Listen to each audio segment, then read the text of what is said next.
एक श्रीमद् भगवद गीता के अलावा मैं कुछ जानता नहीं। हम्म। तो मेरे लिए ठाकुर ही सब कुछ है, सारी दुनिया है मेरी। वो उसी के बारे में सोचता रहता हूँ जब भी एकांत में बैठा होता हूँ। तो मैं एक दिन बैठ के सोच रहा था कि यार ठाकुर जी आए 16 कलाओं में निपुण थे, लेकिन ठाकुर जी को संपूर्ण बोला जाता है, पूर्ण अवतार है ना हमारे कन्हैया।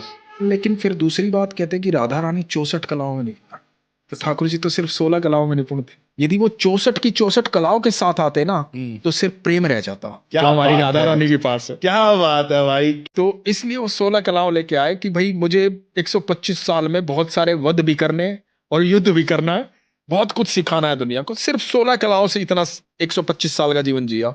यदि वो 64 कलाओं के साथ आते ना धरती पे तो सिर्फ प्रेम होता फिर, और प्रेम की आवश्यकता नहीं थी वहां, वहां युद्ध की आवश्यकता थी।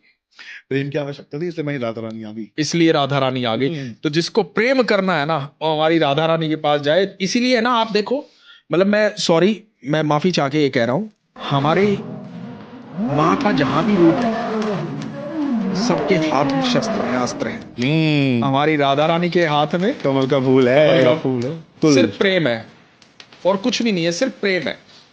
इसलिए कितने भी पाप भी किए हो ना उसकी शरण में चले जाओगे ना तुरंत माफ है। वो पूछती ही नहीं कि भाई तू क्या कर गया, तू मेरे पास आ गया मेरा हो गया बस।